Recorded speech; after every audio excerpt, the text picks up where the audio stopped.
Ra'iisul wasaarihii hore ee dalka Pakistan Imran Khan ayaa jimcihii aynu soo dhaafnay ku eedeeyay ra'iisul wasaaraha xilka haya ee dalkaasi Pakistan inuu ku lug lahaa shirqool lagu dili lahaa xilli uu ka soo kabanayo dhaawacii ka soo gaaray isku day dil oo loo qorsheeyay. Mr. Khan waxa uu saxaafadda u sheegay in ra'iisul wasaare Shahbaz Sharif oo isagu bedelay kadib markii codka kalsoonida lagala noqday bishii Abriil ee sanadkan inuu yahay maskaxdii ka dambeysay weerarkii lagu dili lahaa isaga. waxaana intaa ku daray in qorshaha dilkiisa ay ku weheliyaan wasiirka arrimaha gudaha ninka lagu magacaabo Rana Sanullah iyo sidoo kale taliye sare oo ka tirsan ciidamada qalabka sida ee dalkaasi Pakistan.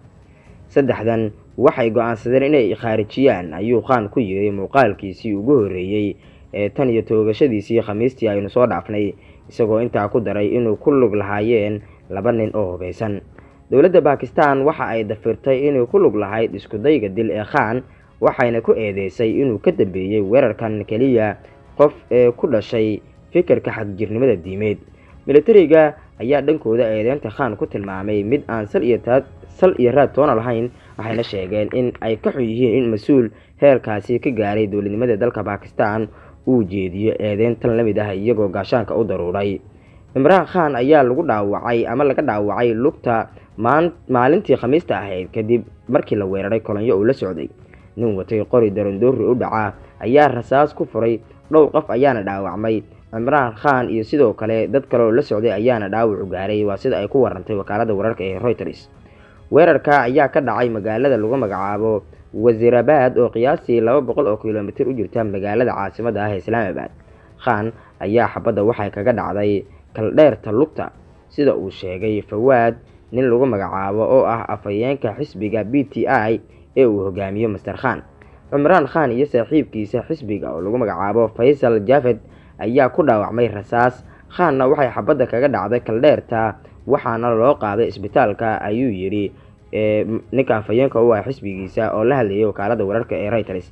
Mr. Javed oo dhiig uu ka buuxay dharkiisa ayaa isagoo isbitaalka ku jira waxa uu sheegay telefishin lagu magacaabo Jio. qaar badan oo ka mid ah saaxiibadeena ayaa dhaawacmay. arrinkaasi kolkii dambe la ogaaday in laga badbaadiyay.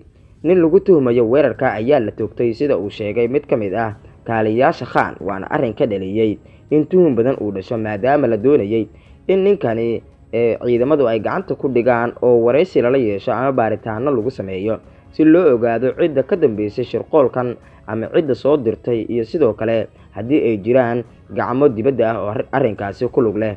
hase ahaatee maysan dhicin, waana tallaabo xisbiga PTI ee Mr. Khan uu hogaamiyo ay sheegeen inay u arkayaan inuu ahaa qayb ka mid ah shirqoolka khaarijinta shakhsiga weerarka fuliyay. sidoo kale nin labaad ayaa xabsiga booliiska la dhigay, ayuu sheegay nin lagu magacaabo Rauf Hassan oo ah kaaliye sare oo ka tirsan xisbiga ee Mr. Khan. ra'iisul wasaaraha Pakistan Shahbaz Sharif ayaa cambaariyay toogashada, waxa uuna amray wasiirka arrimaha dibadda inuu ku sameeyo baaritaan degdeg ah.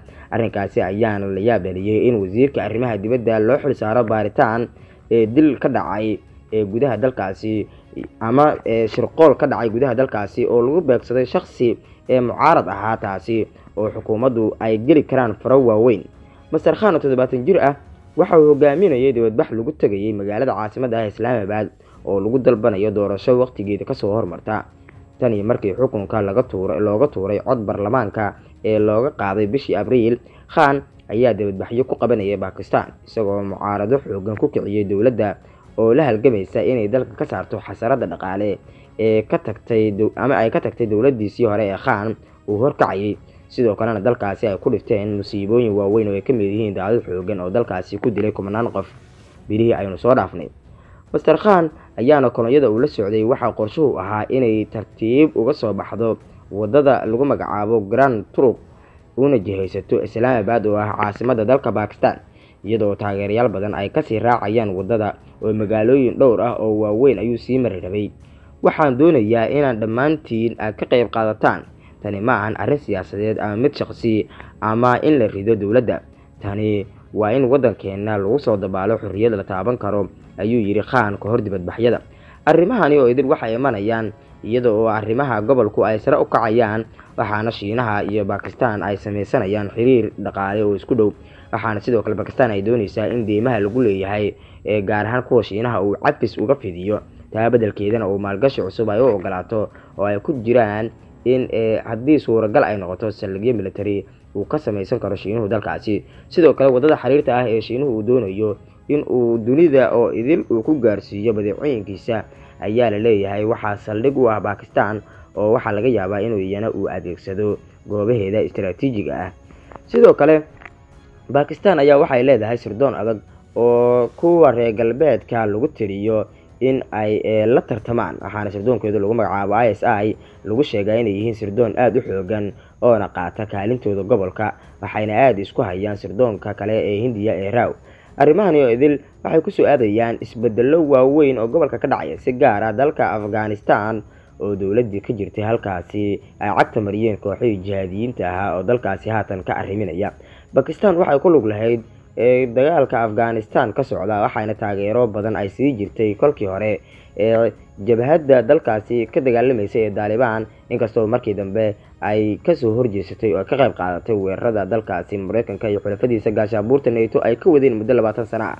hase ahaatee markasta waxaa loo arkayay inay ahayd wadada kaliya ee loo maro dhinacyada ee dalkaasi ka dagaalamaya, inkastoo xiriirkoodu muddooyinkii dambe uusan fiicnayn maadaama qulqulatooyin ka dhacay xadka oo labada dhinac dhex maray ay kaga dhinteen ciidamo halkaasi ku sugnaa waa Afghanistan Taliban ka talisa iyo sidoo kale dawladda Bakistan.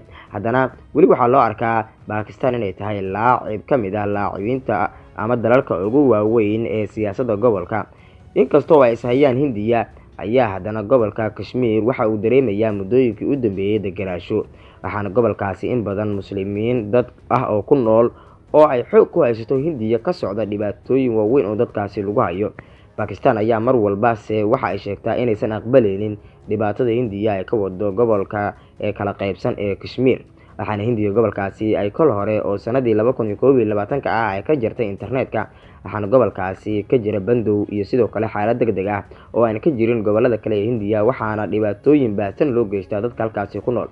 labadani dawladood ee dariska ah ee ku hubeysan nuclear-ka waa Hindiya iyo Bakistan waxa ay sare u kaca xiisadooda ka diga inta badan ee dalalka caalamka iyo hay'adaha nabadda ka hadla, waxaana Mareykanka iyo dalalka reer galbeedka iyo sidoo kale dalalka bariga oo ugu horeeyaan Shiinaha iyo Ruushku ay mar walba ay sheegaan inay ka shaqeynayaan isku soo dhawaanshiyaha labadani dal oo haddii ay ismaan dhaafaan ama weerar dagaal uu dhex maro laga yaabo in uu gaaro gacan ka hadal si xadgudba oo la isla gaaro adeegsiga hubka nuclear-ka, taasi oo cidnadan ay ugu jirin maadaama hubkan uu yahay dhibaato dunida dhan kala gaaraysa oo ka baxsan ayaga lagu dagaalamayo.